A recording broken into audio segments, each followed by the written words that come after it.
Agora eu quero mudar um pouquinho de assunto. É a questão do Internacional. Eu vou voltar no Internacional, mas em outra configuração. Você treina o time na Série B. Você sobe com o time. Sim. E você foi demitido com o time já classificado. Queria que você falasse um pouquinho de o que foi a trajetória do time na Série B, porque não é fácil. Quem já viu o seu time na Série B sabe como é que é duro. E ainda mais para um time grande. Porque aí você vem do caos do rebaixamento, toda a reconstrução, tem time que tá até hoje tentando voltar. E a pressão para subir, né? E a pressão para subir. E aí você sobe com o time. E aí você é demitido. Traição não foi... Conta um pouquinho, porque a gente fica sem entender, Guto. Às vezes a gente fica sem entender também. Mas, vamos colocar suposições. Eu vou contar a história. O Inter vive o pior momento da sua vida enquanto instituição, enquanto clube, com o rebaixamento. O rebaixamento traz uma queda financeira bastante acentuada, problemas estruturais e uma pressão externa gigantesca. Até porque quem assume numa cisão política. E até então existia uma unidade política e houve uma cisão e aí existe uma rivalidade. Então, foi criado nesse momento uma pressão externa muito grande por parte de torcedores, com cada momento que a equipe não desempenhava o seu melhor. Era quebra-quebra dentro do estádio, nas suas lojas, na sua estrutura física e pressão intimidatória contra atletas e às vezes até membros da direção, da comissão. Então, era um momento assim péssimo, né? Péssimo, onde existia uma tensão muito, muito grande dentro do clube, em todos que estavam dentro do clube.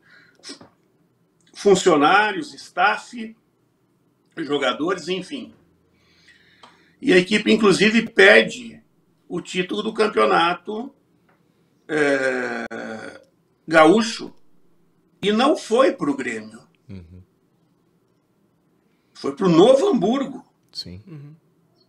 Méritos do Novo Hamburgo, sim. De maneira alguma eu quero tirar os méritos do Novo Hamburgo, mas isso, historicamente, para um clube como o Inter, é uma situação assim inadmissível para o torcedor, né? Isso, volto a falar, não tira a grandeza do resultado do Novo Hamburgo, né? E aí começa o campeonato e a equipe acaba tendo dificuldades nas 3 primeiras rodadas, estreou muito bem e depois teve dificuldades. E aí eles resolvem trocar. Então a gente chega sem tempo para trabalhar e com essa pressão que é difícil até de explicar o tamanho.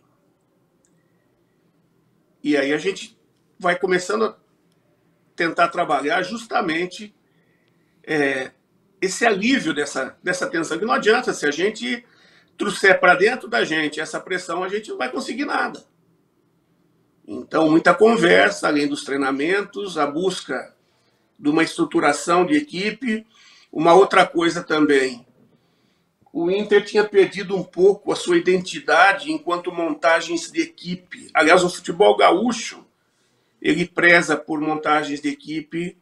Quando ele tem sucesso, geralmente ele tem uma equipe onde a força ela é um dos quesitos característicos da equipe. E aquela equipe do Inter era uma equipe extremamente técnica, e que não tinha uma força necessária dentro da montagem dos 11 ali para se sustentar dentro do jogo com uma posse maior, uma defesa pós-perda, enfim. E aí nós começamos a trabalhar de uma maneira forte e fomos estruturando a equipe com alguns jogadores que vão dando suporte a essa situação. Temos dificuldades no início para conseguir resultados, mas vamos conseguindo aos trancos e barrancos, uma vitória aqui, uma derrota ali, um empate lá, até que a gente engata 10 vitórias seguidas.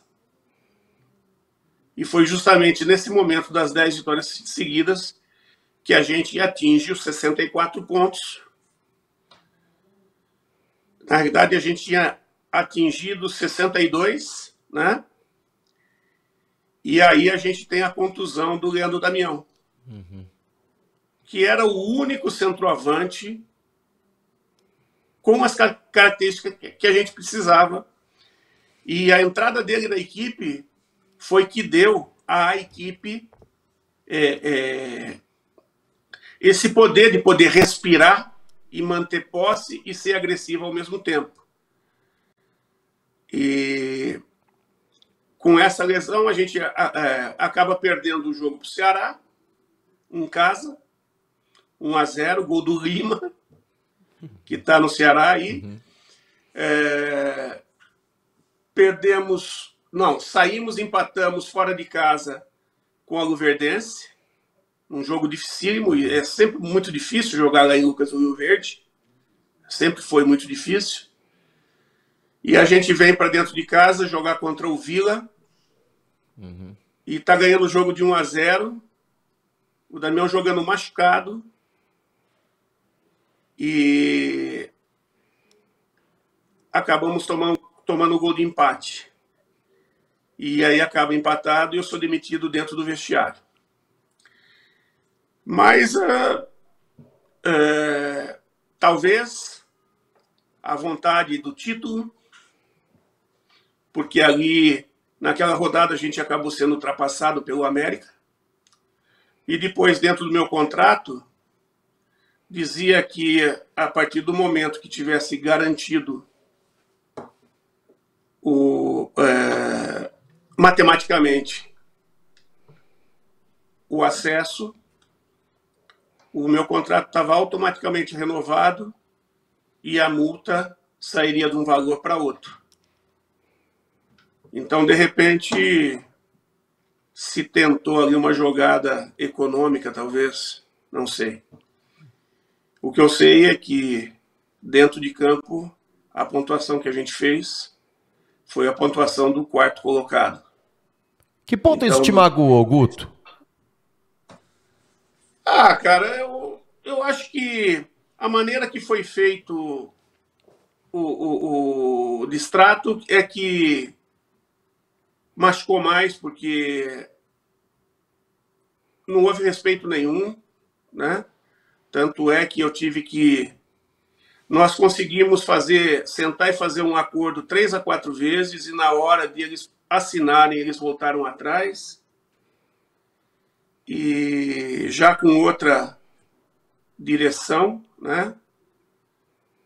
A gente acabou fazendo um acordo com eles. Perdemos, mas eu acho que não é isso que vai fazer ou menos ou mais, né? O importante é que eles estão terminando de me pagar, né? Vai indo para o 3º ano, né? Então, depois de 6 anos, nossa, eles ainda não terminaram de pagar, mas terminam esse ano. E muita coisa que aconteceu acaba mostrando a faceta do que é um clube de futebol. Não importa se você vivenciou, viveu ou não viveu dentro do clube. A instituição, ela é pura. São as pessoas que melhoram ou atrapalham a instituição. Em cada momento dentro da instituição, você vive com pessoas diferentes, com ideias diferentes. Então, jamais uma instituição vai me magoar. Jamais. Né? Agora, as pessoas... você também me magoar, talvez não, mas você aprende e você acaba conhecendo quem são realmente as pessoas. Porque minha avó dizia muito: você quer conhecer uma pessoa, dê o poder a ela. Né? Ou encontre um problema, ou encontre um momento de cisão, digamos assim. Aí os interesses vão para um lado, para o outro, né? E cada um vai puxar para o seu. Então, neste momento, muitas e muitas vezes não existe o respeito. Quando se existe o respeito, aí você sabe que as pessoas são extremamente de bem. O respeito não é te pagar. O respeito é mostrar para você que você muitas vezes não tem a condição de pagar, mas você está fazendo um esforço para tentar, de alguma maneira, honrar os compromissos contigo. Verdade. Ô Guto, e a tua emoção é a emoção de quem vive o esporte, a emoção de quem vive o dia a dia. E o respeito não quer dizer de hierarquia, tem que sempre ter o respeito de hierarquia, mas o respeito do ser humano, que é muito importante. A gente nunca pode, não adianta se você é jogador, se você é torcedor, se você é jornalista, se você é pai, se você é mãe, se você é filho, o respeito. Respeito acima de tudo. Isso tem que ser em todas as linhas, e no mundo atual, no mundo tão globalizado e rápido e que corre, o respeito ele é um pouco esquecido. Respeito e transparência, né, Rafa? Exatamente. Eu acho que quando o Guto foi demitido, o diretor, o vice-presidente na época, chegou na coletiva e disse que era falta de desempenho. O Guto acabou de falar que foram 10 jogos seguidos aí de vitória e apenas 3 empates aí seguidos. Então também falta um pouco de transparência até para os torcedores, os dirigentes passarem um pouco essa transparência.